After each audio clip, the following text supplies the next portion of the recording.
Hi, hello students. Welcome to my English class. I am your Mahesh Magdum sir. In today's session, we are discussing sounds of English alphabet. In previous session, we have discussed alphabet, uppercase, lowercase, and various typography, ascenders, descenders, and middle orders. The English alphabet consists 26 letters.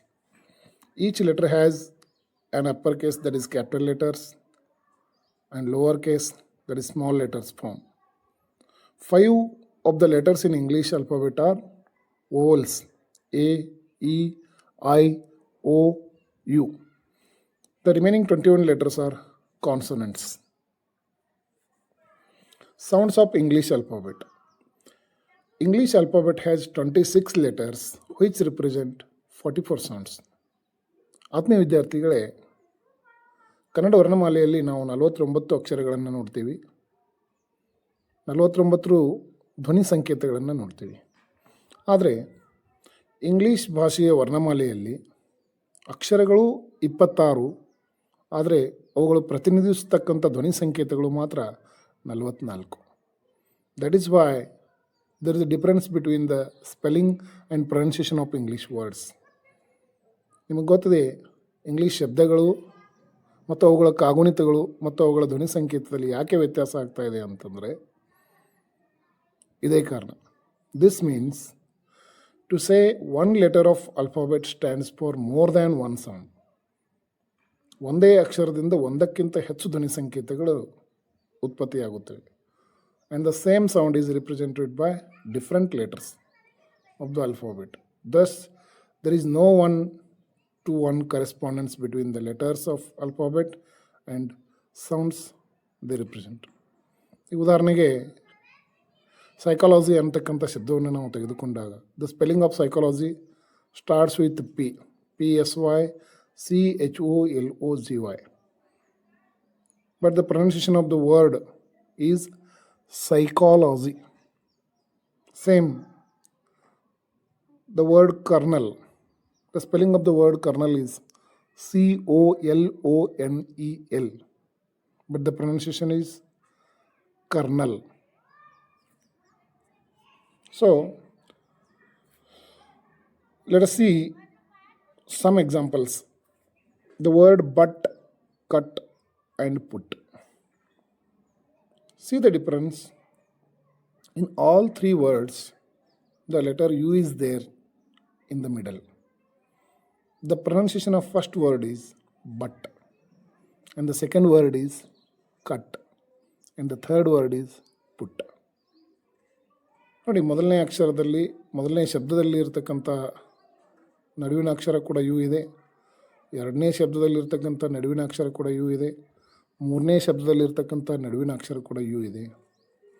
ಆದರೆ ಉಚ್ಚಾರದಲ್ಲಿ ವ್ಯತ್ಯಾಸ ಇದೆ.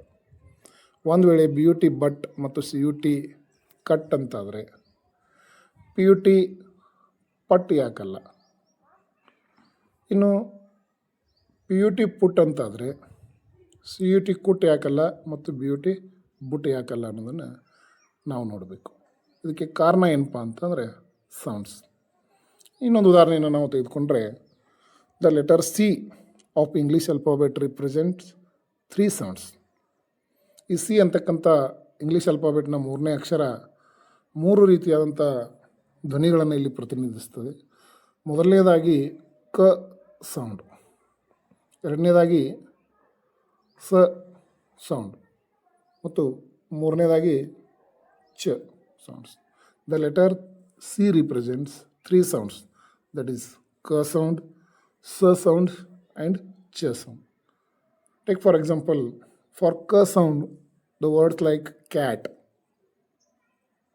cup, coat, and cash.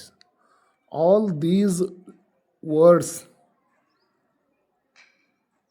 starts with the letter C, but the pronunciation is K. In second example, the words like city, civil, circle, and cereals, sa sound. In third example, ch sound, the words like chess, chalk, chart. Even though the words begin with C, the pronunciation is different.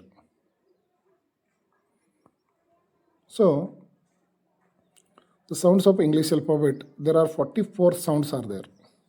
And these 44 sounds are classified into vowels, diphthongs, and consonant sounds. It means there are 12 vowel sounds are there, and 8 diphthongs are there, and 24 consonant sounds are there. Totally there are 44 sounds. Now let us see what is vowel sounds. Vowel sound is a sound we make when the breath flow out through the mouth freely without being blocked. ಈ Oval sound ಅಂತಂದರೆ ಇಂಗ್ಲೀಷ್ನಲ್ಲಿರ್ತಕ್ಕಂಥ Oval ಅಕ್ಷರಗಳು AEIOUಗಳಿಂದ ಉಚ್ಚಾರ ಆಗ್ತಕ್ಕಂತಹ ಅಕ್ಷರಗಳು. ಆದರೆ ಈ 5 ಅಕ್ಷರಗಳು 20 Oval ಸೌಂಡ್ಗಳನ್ನು ಅವು represent ಮಾಡ್ತವೆ. So there are 20 vowel sounds in English.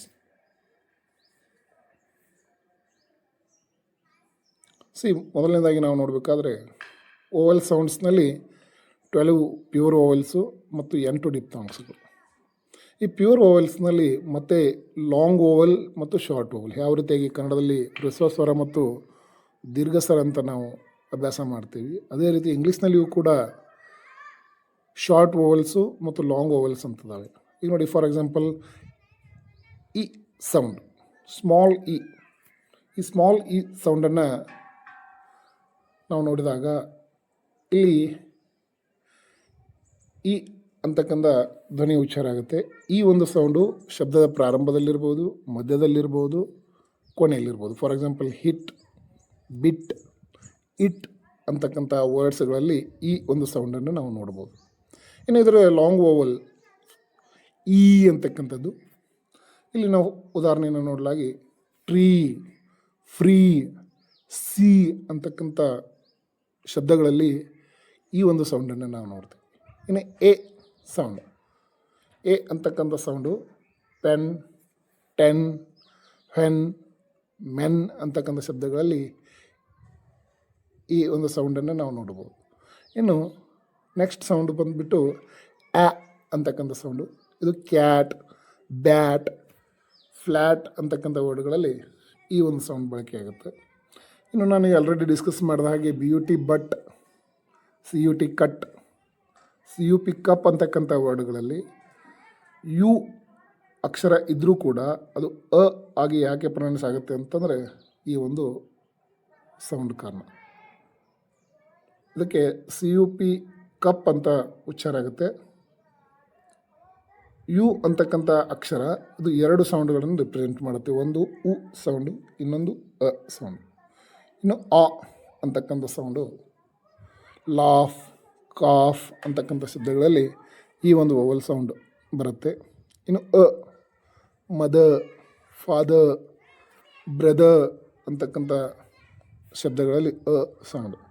ಇನ್ನು ಸ್ವಲ್ಪ ಸ್ಲೈಟ್ ಡಿಫ್ರೆನ್ಸ್ ಇರುತ್ತೆ. ವರ್ಡ್ ತೇಲಿಸಿ ಉಚ್ಚರಿಸ್ತಕ್ಕಂತಹ ಸೌಂಡು ಪರ್ಡ್, ಕರ್ಡ್ ಅಂತಕ್ಕಂಥ ಶಬ್ದಗಳಲ್ಲಿ ಅ ಅಂತಕ್ಕಂಥ ಸೌಂಡು. ಇನ್ನು ಉ, ಸ್ಮಾಲ್ ಉ, short vowel, look, took, book ಅಂತಕ್ಕಂಥ ಶಬ್ದಗಳಲ್ಲಿ ಈ ಒಂದು ಸೌಂಡನ್ನು ಬಳಕೆಯಾಗುತ್ತೆ. ಇನ್ನು ಲಾಂಗ್ ಓವಲ್ ಬಂದುಬಿಟ್ಟು ಯು, ಟೂ ಅಂತಕ್ಕಂಥ ಶಬ್ದಗಳಲ್ಲಿ ಲಾಂಗ್ ಓವಲ್ ಇದು ಬಳಕೆಯಾಗುತ್ತೆ. ಇನ್ನೊಂದು ಆ, ನಾಟ್, ಹಾಟ್, ಕಾಟ್ ಅಂತಕ್ಕಂಥ ಶಬ್ದಗಳಲ್ಲಿ ಇದು ಆ ಅಂತಕ್ಕಂಥ ಸೌಂಡು.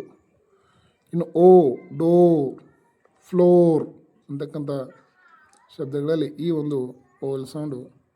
ಹೀಗೆ ಒಟ್ಟಾರೆ 12 ಪ್ಯೂರ್ ಓವಲ್ ಸೌಂಡ್ಸ್ಗಳು ಇಂಗ್ಲೀಷ್ನಲ್ಲಿ ಬರ್ತವೆ. ಅದರಲ್ಲಿ ಶಾರ್ಟ್ ಓವಲ್ ಸೌಂಡ್ಸು ಮತ್ತು ಲಾಂಗ್ ಓವಲ್ ಸೌಂಡ್ಸ್ ಅಂತ 2 ರೀತಿಯಂಥ ಸೌಂಡ್ಸ್ಗಳನ್ನು ನಾವು ನೋಡ್ತೀವಿ.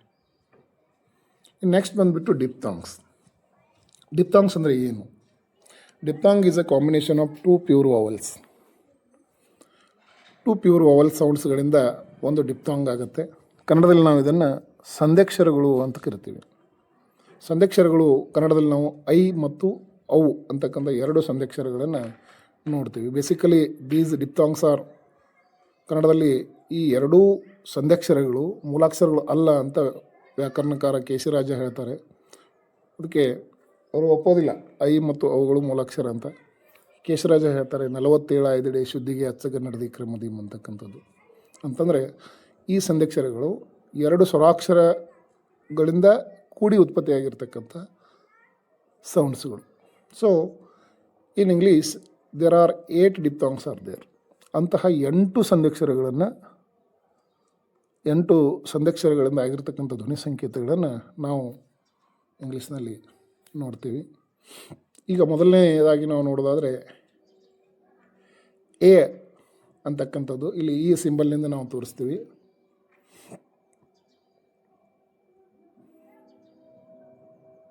ಇಲ್ಲಿ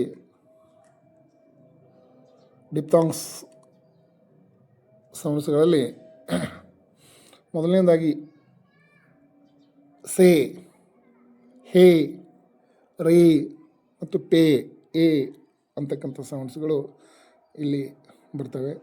ಐ ಕನ್ನಡದಲ್ಲಿ ಇದ್ದಂಗೆ ಐ, ಇಂಗ್ಲೀಷ್ನಲ್ಲಿಯೂ ಕೂಡ ಐ ಅಂತಕ್ಕಂಥ ಒಂದು ಡಿಪ್ತಾಂಗ್ ಇದೆ. ಹೈ, ಟೈ, ಡೈ, ಲೈ ಅಂತಕ್ಕಂಥ ಶಬ್ದಗಳಲ್ಲಿ ಬಳಕೆ ಆಗ್ತದೆ. ಇನ್ನು ಆಯ್ ಅಂತಕ್ಕಂತಹ ಡಿಪ್ತಾಂಗದ ಬಳಕೆ ಎಲ್ಲಿ ಆಗ್ತದಪ್ಪ ಅಂತಂದ್ರೆ the words like boy, toy, coy ಅಂತಕ್ಕಂಥ ಶಬ್ದಗಳಲ್ಲಿ ಆಯ್ ಅಂತಕ್ಕಂತಹ ಡಿಪ್ತಾಂಗ್ ಬಳಕೆ ಆಗ್ತದೆ. ಇನ್ನು ರೋ, ಬೋ, ನೋ ಮತ್ತು ಗೋ ಅಂತಕ್ಕಂತಹ ವರ್ಡ್ಸ್ಗಳಲ್ಲಿ ಈ ಒಂದು ಸಿಂಬಲ್ನ ಡಿಪ್ತಾಂಗ್ ಬಳಕೆ ಆಗ್ತದೆ. ಇನ್ನು ಔ ಅಂತಕ್ಕಂತಹ ಎ ಪ್ಲಸ್ ಯು ಸೇರಿ ಔ ಡಿಪ್ತಾಂಗ್ ಆಗಿದೆ. Words like cow, now, how, bow ಅಂತಕ್ಕಂಥ ವರ್ಡ್ಸ್ಗಳಲ್ಲಿ ನಾವು ಔ ಸೌಂಡನ್ನು ನೋಡ್ತೀವಿ. ಇನ್ನು ಇಯ, ಬಿಯ, ನಿಯ, ಡಿಯ ಅಂತಕ್ಕಂಥ ವರ್ಡ್ಸ್ಗಳಲ್ಲಿ ಈ ಡಿಪ್ತಾಂಗನ್ನು ನಾವು ನೋಡ್ತೀವಿ. ಇನ್ನು ಉವ, ಉ, ಅ, ಫೇವ, ಕ್ಯುವ, ಟುವ, ಶುವ ಅಂತಕ್ಕಂಥ ವರ್ಡ್ಸ್ಗಳಲ್ಲಿ ಈ ಒಂದು ಡಿಪ್ತಾಂಗನ್ನು ನೋಡ್ತೀವಿ. ಇನ್ನು ಇ ಅ ಅಂತಕ್ಕಂಥ ಡಿಪ್ತಾಂಗು ಬಿಯ, ಕೆ, ಹೇಯ, ಮೇ ಅಂತಕ್ಕಂಥ ವರ್ಡ್ಸ್ಗಳಲ್ಲಿ ಈ ರೀತಿಯಾದಂತಹ ಡಿಪ್ತಾಂಗ್ ಸೌಂಡ್ಸನ್ನು ನಾವು ನೋಡ್ತೀವಿ. ಈಗ ಟೋಟಲಿ 8 ಡಿಪ್ತಾಂಗ್ ಸೌಂಡ್ಸ್ಗಳು ಏನಪ್ಪ ಅಂತಂದ್ರೆ ಇಂಗ್ಲೀಷ್ ಲೆಟರ್ಸ್ ಆಫ್ ಇಂಗ್ಲೀಷ್ ಆಲ್ಫಾಬೆಟ್ನ ಸೌಂಡ್ಸ್ಗಳಲ್ಲಿ ಮುಖ್ಯವಾಗಿ ನಮಗೆ ನೋಡಲಿಕ್ಕೆ ಸಿಗ್ತವೆ. ಇನ್ನು ನೆಕ್ಸ್ಟ್ ಬಂದುಬಿಟ್ಟು ಕಾನ್ಸೋನೆಂಟ್ ಸೌಂಡ್ಸ್ಗಳು. ಈ ಟೋಟಲ್ 20 ವೋವೆಲ್ ಸೌಂಡ್ಗಳಲ್ಲಿ 12 ಪ್ಯೂರ್ ವೋವೆಲ್ಸು, 8 ಡಿಪ್ತಾಂಗ್ಸು, ಇನ್ನು ರಿಮೈನಿಂಗ್ 24 ಏನಿದೆ ಇದು consonant sounds.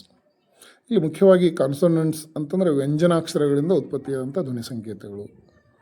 The breath is blocked on its way out of the mouth. ಸಾಮಾನ್ಯವಾಗಿ ಸ್ವರಾಕ್ಷರಗಳ ಉತ್ಪತ್ತಿಯ ಸಂದರ್ಭದಲ್ಲಿ ಮತ್ತು ವ್ಯಂಜನಾಕ್ಷರಗಳ ಉತ್ಪತ್ತಿಯ ಸಂದರ್ಭದಲ್ಲಿ ಯಾವ ರೀತಿಯಾಗಿ ಉಸಿರನ್ನು ನಾವು ಮಾಡ್ತೀವಿ, ಉಸಿರನ್ನು ಬಳಕೆ ಹೇಗೆ ಆಗ್ತದೆ, ಸರಾಗವಾಗಿ ಉಸಿರನ್ನು ಬಳಕೆ ಮಾಡಿ ನಾವು ಸ್ವರಾಕ್ಷರಗಳನ್ನು ಉಚ್ಚಾರ ಮಾಡಿದರೆ ವ್ಯಂಜನಾಕ್ಷರಗಳನ್ನು ಉಚ್ಚಾರ ಮಾಡಬೇಕಾದ್ರೆ ಈಗ ಫಾರ್ ಎಕ್ಸಾಂಪಲ್ ಅ ಅಂತಕ್ಕಂಥ ಅಕ್ಷರದ ಧ್ವನಿ ಉಚ್ಚಾರಣೆಯಲ್ಲಿ ಯಾವುದೇ ರೀತಿಯಾದಂಥ ಅಡೆತಡೆಗಳಿರೋದಿಲ್ಲ. ಅದೇ ನಾವು ಕ ಅನ್ನಬೇಕಾದ್ರೆ ಅಲ್ಲಿ ಏನಾಗ್ತದಪ್ಪ ಅಂತಂದ್ರೆ ಸ್ವಲ್ಪ ಎಡ್ರು ತೊಡ್ರುಗಳು ಉಚ್ಚಾರಣೆಯಲ್ಲಿ ಉಂಟಾಗ್ತವೆ. ಅದಕ್ಕೆ the breath is blocked on its way out of the mouth ಅಂತ ಕರೀತಾರೆ. So there are 24 sounds in English. ಈ ರೀತಿಯಾದಂಥ 24 ಸೌಂಡ್ಸ್ಗಳನ್ನು ನಾವು ನೋಡ್ತೀವಿ. ಇದರಲ್ಲಿ ಕೆಲವು ಸೌಂಡ್ಸ್ಗಳು ವಾಯ್ಸ್ಡ್ ಇದ್ದರೆ ಮತ್ತು ಕೆಲವು ಸೌಂಡ್ಸ್ಗಳು ವಾಯ್ಸ್ಲೆಸ್ ಇರ್ತವೆ. ಮೊದಲನೇ ಕಾನ್ಸನೆಂಟ್ ಸೌಂಡ್ ಯಾವುದಪ್ಪ ಅಂತಂದರೆ ಪ. ಮೊದಲನೇ ಕಾನ್ಸನೆಂಟ್ ಸೌಂಡ್ ಯಾವುದು? ಪ ಅಂತಕ್ಕಂಥ ಸೌಂಡನ್ನು ನಾವು ನೋಡ್ತೀವಿ. ಫಾರ್ ಎಕ್ಸಾಂಪಲ್ ಪ ಸೌಂಡನ್ನು ಬಳಸಿ ಮಾಡ್ತಕ್ಕಂಥ ಶಬ್ದಗಳು ಪೆನ್, ಅದು ಇನಿಷಿಯಲಿ ಬರ್ಬೋದು, ಮಿಡಲಲ್ಲಿ ಬರ್ಬೋದು, ಅಥವಾ ಫೈನಲಿ ಕೂಡ ಬರ್ಬೋದು. ಫಾರ್ ಎಕ್ಸಾಂಪಲ್ ಪ ಇದು ವಾಯ್ಸ್ಲೆಸ್ ಪ ಅಂದರೆ without voice we can pronounce it. Coffee, happen, cap ಮತ್ತು ಮ್ಯಾಪ್ ಅಂತಕ್ಕಂಥದ್ದು ಪ ಸೌಂಡು. ಇನ್ನು ಎರಡನೇದಾಗಿ ಬರ್ತಕ್ಕಂಥ ಕಾನ್ಸನೆಂಟ್ ಸೌಂಡ್ ಯಾವುದಪ್ಪ ಅಂತಂದರೆ ಬ. ಬ ಬ್ಯಾಕ್, ಬೇಬಿ, ಜಾಬ್. ಇಲ್ಲಿ ಬ್ಯಾಕ್ನಲ್ಲಿ ಇನಿಷಿಯಲಿ ಬಂದರೆ, ಬೇಬಿನಲ್ಲಿ ಮಿಡಲಲ್ಲಿ ಬರುತ್ತೆ, ಜಾಬಲ್ಲಿ ಕೊನೆಯಲ್ಲಿ ಬರ್ತದೆ. ಇದು ವಾಯ್ಸ್ಡ್ ಒಂದು ಸೌಂಡ್. ಇನ್ನು ಮೂರನೇದಾಗಿ ಬಂದುಬಿಟ್ಟು ಟ ಸೌಂಡ್. ಈ ಟ ಸೌಂಡು ಟೀ, ಟೈಟ್, ಬಟನ್ ಇದು ಕೂಡ ಒಂದು ವಾಯ್ಸ್ಲೆಸ್ ಸೌಂಡ್ ಆಗಿದೆ. ಇನ್ನು ನೆಕ್ಸ್ಟ್ ಬಂದುಬಿಟ್ಟು ಡ ಸೌಂಡ್. ಇವೆಲ್ಲ ಈ ಧ್ವನಿಯೊಂದು ಈ ಸಿಂಬಲ್ಸ್ಗಳನ್ನು ನಾವು ನೋಡಿದಾಗ ಗೊತ್ತಾಗುತ್ತೆ ಯಾವ ರೀತಿಯಾದಂಥ ಸಿಂಬಲ್ಸ್ಗಳು ಯಾವ ರೀತಿಯಾದಂಥ ಕಾನ್ಸೋನೆಂಟ್ ಸೌಂಡ್ಸ್ಗಳನ್ನು ಪ್ರೊಡ್ಯೂಸ್ ಮಾಡ್ತಾವೆ. ಮೋಸ್ಟ್ ಆಫ್ ದಿ ಸೌಂಡ್ಸ್ಗಳು ಅದೇ ಅಕ್ಷರವನ್ನು ಹೋಲಿದರೆ, ಇನ್ನು ಕೆಲವು ಸಿಂಬಲ್ಗಳು ಏನಪ್ಪ ಅಂತಂದ್ರೆ ಸ್ವಲ್ಪ ವ್ಯತ್ಯಾಸ ಆಗಿವೆ. ಫಾರ್ ಎಕ್ಸಾಂಪಲ್ ಈಗ ಪಿ, ಬಿ, ಟಿ, ಡಿ ಸೌಂಡ್ಗಳು ಪಿ, ಬಿ, ಟಿ, ಡಿ ಸೌಂಡ್ಸ್ಗಳು ತಮ್ಮದೇ ಆಗಿರ್ತಕ್ಕಂಥ ಉಚ್ಚಾರಣೆಯನ್ನು ಹೊಂದಿದರೆ, ಈಗ ಡ ಅಂತಕ್ಕಂಥ ಸೌಂಡ್ನಲ್ಲಿ ಡೇ, ಲ್ಯಾಡರ್, ಆಡ್ ಅಂತಕ್ಕಂಥದ್ದು ಇದು ವಾಯ್ಸ್ಡ್ ಸೌಂಡ್ ಆಗಿದೆ. ಈಗ ನೋಡಿರಿ ಚ ಅಂತಕ್ಕಂಥ ಧ್ವನಿ ಸಂಕೇತಕ್ಕೆ ಈ ರೀತಿಯಾದಂಥ ಸಿಂಬಲ್ ಬರುತ್ತೆ. ಟಿ ಬಂದುಬಿಟ್ಟು ಹಿಂಗೆ ಲಾಂಗ್ ಎಸ್ ಟೈಪ್ ಸಿಂಬಲ್ ಬರುತ್ತೆ. ಇಲ್ಲಿ ಚರ್ಚ್, ಮ್ಯಾಚ್, ನೇಚರ್ ಅಂತಕ್ಕಂತಹ ವರ್ಡ್ಸ್ಗಳಲ್ಲಿ ಇದು ಬಳಕೆ ಆಗ್ತದೆ. ಇದೊಂದು ವಾಯ್ಸ್ಲೆಸ್ ಸೌಂಡು. ಇನ್ನು ನೆಕ್ಸ್ಟ್ ಬಿಟ್ಟು ಜ ಅಂತಕ್ಕಂಥ ಸೌಂಡು. ಇಲ್ಲಿ ಡಿ ಮತ್ತು ಅದಕ್ಕೆ 3 ಅಂತಕ್ಕಂಥ ಒಂದು ವಿಶಿಷ್ಟವಾಗಿರ್ತಕ್ಕಂಥ ಇಲ್ಲಿ ಧ್ವನಿ ಸಂಕೇತವನ್ನು ಇಲ್ಲಿ ಒಂದು ಸಿಂಬಲನ್ನು ಬಳಸ್ತಾ ಇದ್ದಾರೆ. ಜಡ್ಜ್, ಏಜ್, ಶೋಲ್ಜರ್ ಅಂತಕ್ಕಂತಹ ಶಬ್ದಗಳ ಉಚ್ಚಾರಣೆಯಲ್ಲಿ ಈ ಕಾನ್ಸೋನೆಂಟ್ ಸೌಂಡ್ ಬಳಕೆ ಆಗ್ತದೆ. ಇನ್ನು ಕ ಸೌಂಡ್ನಲ್ಲಿ ಕೀ, ಕ್ಲಾಕ್, ಸ್ಕೂಲ್ ನೋಡಿ ಇಲ್ಲಿ CH ಅಂತಕ್ಕಂಥ ಸ್ಪೆಲ್ಲಿಂಗ್ ಇದ್ದರೂ ಕೂಡ ಪ್ರೊನೌನ್ಸಿಯೇಷನ್ ಬಂದುಬಿಟ್ಟು ಕ ಅಂತಕ್ಕಂಥ ಪ್ರೊನೌನ್ಸಿಯೇಷನ್ ಬರ್ತದೆ, ಸ್ಕೂಲ್. ನೆಕ್ಸ್ಟ್ ಬಿಟ್ಟು ಗ ಸೌಂಡು. ಇಲ್ಲಿ ಗೆಟ್, ಘೋಸ್ಟ್, ಗಿಗಲ್ ಅಂತಕ್ಕಂಥ ವರ್ಡ್ಸ್ಗಳಲ್ಲಿ ಇದು ಬಂದುಬಿಡ್ತದೆ. ಇದೊಂದು ವಾಯ್ಸ್ಡ್ ಸೌಂಡ್ ಆಗಿದೆ. ನೆಕ್ಸ್ಟ್ ಬಂದುಬಿಟ್ಟು ನೆಕ್ಸ್ಟ್ ಸೌಂಡು ಫ ಸೌಂಡು. ಇದು ಫ್ಯಾಟ್, ಕಾಫಿ, ರಫ್ ನೋಡಿ ROUGH ಸ್ಪೆಲ್ಲಿಂಗ್ ಇದ್ದರೂ ಕೂಡ ಅಲ್ಲಿ ಸೌಂಡ್ ಯಾವುದದ ಫ ಸೌಂಡ್ ಅದ. ರಫ್, ಫೋಟೋ ನೋಡಿ ಇಲ್ಲಿ the word photo begins with the letter P but it sounds like ಫ, ಫೋಟೋ. ನೆಕ್ಸ್ಟ್ ಬಂದುಬಿಟ್ಟು ವ ಸೌಂಡ್. ಇಲ್ಲಿ ವ್ಯೂ, ಹೆವಿ, ಮೂವ್ ಅಂತಕ್ಕಂಥ ವರ್ಡ್ಸ್ಗಳಲ್ಲಿ ಈ ಒಂದು ವ ಸೌಂಡ್. ಇನ್ನು ಥ ಅಂತಕ್ಕಂಥ ಸೌಂಡ್ಗೆ ಈ ರೀತಿಯಾದಂಥ ನಾವು ಸಿಂಬಲನ್ನು ನೋಡ್ತೀವಿ. For example the words like thing, author, path ಈ ರೀತಿಯಾದಂಥ ವರ್ಡ್ಸ್ಗಳಲ್ಲಿ ಅಂತಕ್ಕಂಥ ಕಾನ್ಸೋನೆಂಟ್ ಸೌಂಡ್ ಏನಾಗ್ತದಪ್ಪ ಅಂತಂದ್ರೆ ಬಳಕೆ ಆಗ್ತದೆ. ಇನ್ನು ಮುಂದೆ ಬಂದಾಗ ಸ ಸೌಂಡು. ಈ ಒಂದು ಸ ಅಂತಕ್ಕಂಥ ಸೌಂಡು ಅದು ತನ್ನದೇ ಆಗಿರ್ತಕ್ಕಂಥ ಎಸ್ ಟೈಪ್ ಸಿಂಬಲನ್ನು ಹೊಂದಿದೆ. Words like soon, sees, sister ಅಂತಕ್ಕಂಥ ವರ್ಡ್ಸ್ಗಳಲ್ಲಿ ಇದೊಂದು ವಾಯ್ಸ್ಲೆಸ್ ಸೌಂಡ್ ಆಗಿದೆ. ಇನ್ನು ಝ ಸೌಂಡ್ ಬಂದುಬಿಟ್ಟು ಇದು ಜಡ್ ಸಿಂಬಲನ್ನು ಹೊಂದಿದೆ.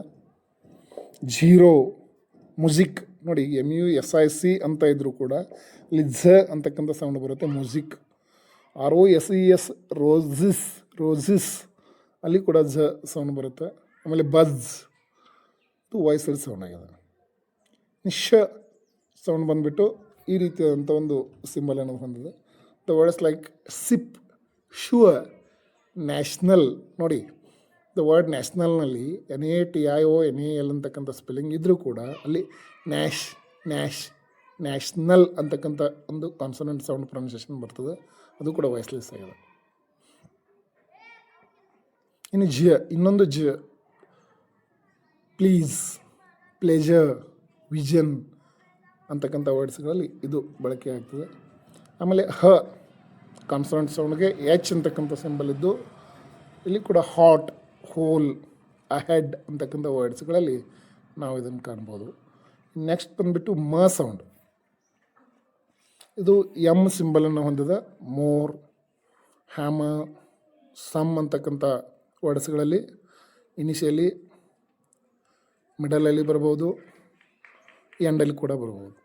ಇನ್ನು ನೆಕ್ಸ್ಟ್ ಬಂದುಬಿಟ್ಟು ನ ಸೌಂಡ್. ಇದು N ಸಿಂಬಲನ್ನು ಹೊಂದಿದೆ. ನೈಸ್, ನೋ, ಫನಿ, ಸನ್ ಈ ರೀತಿಯಾದಂಥ ವರ್ಡ್ಸ್ಗಳಲ್ಲಿ ನಾವು ಕಾನ್ಸೋನೆಂಟ್ ಸೌಂಡನ್ನು ನೋಡ್ಬೋದು. ಂಗ್ ಅಂತಕ್ಕಂಥ ಕಾನ್ಸೋನೆಂಟ್ ಸೌಂಡ್ ಸಿಂಬಲ್ ಈ ರೀತಿಯಾಗಿದೆ. ರಿಂಗ್, ಅನುನಾಸಿಕ ಅಂತ ನಾವೇನು ಕನ್ನಡದಲ್ಲಿ ಕರಿತೀವಿ ಆ ರೀತಿಯಾದಂಥ ಸೌಂಡ್ ಬರುತ್ತದೆ. ರಿಂಗ್, ಆ್ಯಂಗರ್, ಸಂಗ್, ಬ್ಲ್ಯಾಂಕ್ ಅಂತಕ್ಕಂಥ ವರ್ಡ್ಸ್ಗಳಲ್ಲಿ ನಾವು ಈ ಸೌಂಡನ್ನು ನೋಡ್ಬೋದು. ಇನ್ನು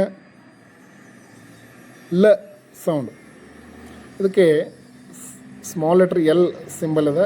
ಲೈಟ್, ವ್ಯಾಲಿ, ಫೀಲ್ ಅಂತಕ್ಕಂಥ ವರ್ಡ್ಸ್ಗಳಲ್ಲಿ ಇನಿಷಿಯಲಿ, ಮಿಡಿಯಲಿ ಮತ್ತು ಫೈನಲಿ ನಾವು ಏನು ಮಾಡ್ಬೋದಪ್ಪ ಅಂತಂದ್ರೆ ಲ ಸೌಂಡನ್ನು ನೋಡ್ತೀವಿ.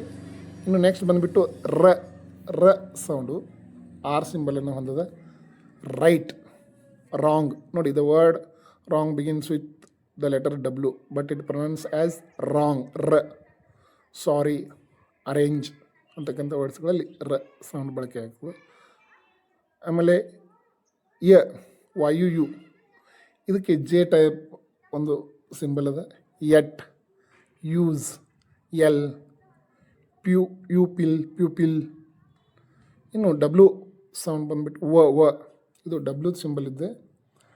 ಇಲ್ಲಿ ಕೂಡ ವೆಟ್, ಪೆನ್ ಮತ್ತು ಬಿಟ್ವೀನ್ ಅಂತಕ್ಕಂಥ ವರ್ಡ್ಸ್ಗಳಲ್ಲಿ ನಾವು ಈ ರೀತಿಯಾದಂತಹ ಒಂದು ಕಾನ್ಸೋನೆಂಟ್ ಧ್ವನಿ ಸಂಕೇತವನ್ನು ನಾವು ನೋಡ್ಬೋದು. ಹೀಗೆ ಒಟ್ಟಾರೆ 24 ಕಾನ್ಸೋನೆಂಟ್ ಸೌಂಡ್ಸ್ಗಳ ಬಗ್ಗೆ ನಾವು ನೋಡಿದ್ವಿ. ಇದರಿಂದ ಒಟ್ಟಿನಲ್ಲಿ ನಮ್ಗೆ ಏನು ಗೊತ್ತಾಗುತ್ತೆ ಅಂತಂದರೆ, ಇಂಗ್ಲೀಷ್ ಭಾಷೆಯ ಉಚ್ಚಾರಣೆಯಲ್ಲಿ ಆಗ್ತಕ್ಕಂತಹ ವ್ಯತ್ಯಾಸಗಳಿಗೆ ಮೂಲ ಕಾರಣ ಏನು ಅಂತಂದರೆ ಇಲ್ಲಿರ್ತಕ್ಕಂಥ ಸೌಂಡ್ಸ್ಗಳು. Letters are 26, but these 26 letters represent 44 sounds. So, the sound knowledge of sounds is very essential for all, especially for the beginners. ಪ್ರಾರಂಭದಲ್ಲಿ ಇಂಗ್ಲೀಷನ್ನು ಕಲಿಕೆಯನ್ನು ಮಾಡ್ತಕ್ಕಂಥ ಸಂದರ್ಭಗಳಲ್ಲಿ ವಿದ್ಯಾರ್ಥಿಗಳಿಗೆ ಸಾಕಷ್ಟು ಗೊಂದಲಗಳು ಉಂಟಾಗ್ತವೆ. ಸ್ಪೆಲ್ಲಿಂಗ್ ಬೇರೆ ಇರುತ್ತೆ, ಅದರ ಪ್ರೊನೌನ್ಸಿಯೇಷನ್ ಬೇರೆ ಇರುತ್ತೆ. ನಾವು ಸಾಕಷ್ಟು ಕಡೆಗಳಲ್ಲಿ ನೋಡಿದ್ದೀವಿ ಹೆಡೇಕ್ ಅಂತಕ್ಕಂಥ ವರ್ಡನ್ನು ಹೆಡೇಚ್ ಅಂತ ಉಚ್ಚಾರ ಮಾಡ್ತಕ್ಕಂಥದ್ದು. ಯಾಕಂದರೆ ಇಟ್ ಎಂಡ್ಸ್ ವಿತ್ ACHE. ಅದನ್ನು ನಾವು ವರ್ಡ್ ಟು ವರ್ಡ್ ಪ್ರೊನೌನ್ಸಿಯೇಷನನ್ನು ನೋಡಿದಾಗ ಅದು ಹೆಡೇಚ್ ಅಂತ ಆಗುತ್ತೆ, but the actual pronunciation is headache. ಇನ್ನು ಕೆಲವೊಂದು ಸಾರಿ ಕೆಲವು ಲೆಟರ್ಸ್ಗಳು ಸೈಲೆಂಟ್ ಆಗಿರ್ತವೆ. ಫಾರ್ ಎಕ್ಸಾಂಪಲ್, ಈಗ ನೈಫಲ್ಲಿ the word begins with K but it pronounce knife. WALK, walk. So ಈ ಎಲ್ಲ ಉಚ್ಚಾರಣೆಗಳ ಬಗ್ಗೆ ನಾವು ತಿಳ್ಕೊಬೇಕಾದ್ರೆ ನಾವು ಬೇಸಿಕ್ಕಾಗಿ ಈ ಸೌಂಡ್ಸ್ಗಳ ಬಗೆಗಿನ ಜ್ಞಾನವನ್ನು ಹೊಂದಬೇಕಾಗಿರೋದು ಅತಿ ಮುಖ್ಯ. Especially teachers for the beginners ಪ್ರಾರಂಭದಲ್ಲೇ ಇಂತಹ ಧ್ವನಿ ಸಂಕೇತಗಳ ಬಗ್ಗೆ ಅವರಿಗೆ ವೊವೆಲ್ ಸೌಂಡ್ಸ್ಗಳ ಬಗ್ಗೆ, ಪ್ಯೂರ್ ವೊವೆಲ್ಸ್ ಅಂದರೆ ಏನು, ಪ್ಯೂರ್ ವೊವೆಲ್ ಸಂಕೇತಗಳು ಯಾವುವು, ಡಿಪ್ತಾಂಗ್ಸ್ ಅಂದರೆ ಏನು, ಕಾಂಬಿನೇಷನ್ ಆಫ್ 2 ಪ್ಯೂರ್ ವೊವೆಲ್ಸ್ಗಳಿಗೆ ಡಿಪ್ತಾಂಗ್ ಅಂತ ಕರಿತೀವಿ. ಅವುಗಳು ವರ್ಡ್ಸ್ಗಳಲ್ಲಿ ಯಾವ ರೀತಿಯಾಗಿ ನಾವು ಅವುಗಳನ್ನು ಗುರುತಿಸಬೇಕು, ಅದೇ ರೀತಿಯಾಗಿ ಕಾನ್ಸೋನೆಂಟ್ ಸೌಂಡ್ಸ್ಗಳು 24 ಕಾನ್ಸೋನೆಂಟ್ ಸೌಂಡ್ಸ್ಗಳು ಮತ್ತು ಅವುಗಳ ಸಂಕೇತಗಳ ಬಗ್ಗೆ ನಾವು ವಿದ್ಯಾರ್ಥಿಗಳಿಗೆ ತಿಳಿ ಹೇಳಿದಲ್ಲಿ ಅವರ ಒಂದು ಇಂಗ್ಲೀಷ್ ಕಲಿಕೆ, ಇಂಗ್ಲೀಷ್ ಪದಗಳ ಉಚ್ಚಾರಣೆ ಸರಾಗವಾಗಬಹುದು ಅಂತ ಹೇಳುತ್ತಾ, ಬಹುಶಃ ಈ ಒಂದು ವಿಡಿಯೋನಲ್ಲಿ ಸೌಂಡ್ಸ್ಗಳ ಬಗ್ಗೆ ಜ್ಞಾನವನ್ನು ಕೊಡಲಿಕ್ಕೆ ನಾನು ಪ್ರಯತ್ನವನ್ನು ಮಾಡಿದ್ದೇನೆ. ಇದನ್ನು ವಿದ್ಯಾರ್ಥಿಗಳು ಸಮಯೋಚಿತವಾಗಿ ತಮ್ಮ ಇಂಗ್ಲೀಷ್ ಕಲಿಕೆಯಲ್ಲಿ ಬಳಸಿಕೊಂಡ್ರೆ ನಮ್ಮ ಈ ಶ್ರಮ ಸಾರ್ಥಕ ಅಂತ ಹೇಳ್ತಾ ಈ ವಿಡಿಯೋನ ಇಲ್ಲಿಗೆ ಮುಗಿಸ್ತೀವಿ. Thank you. Take care. Bye.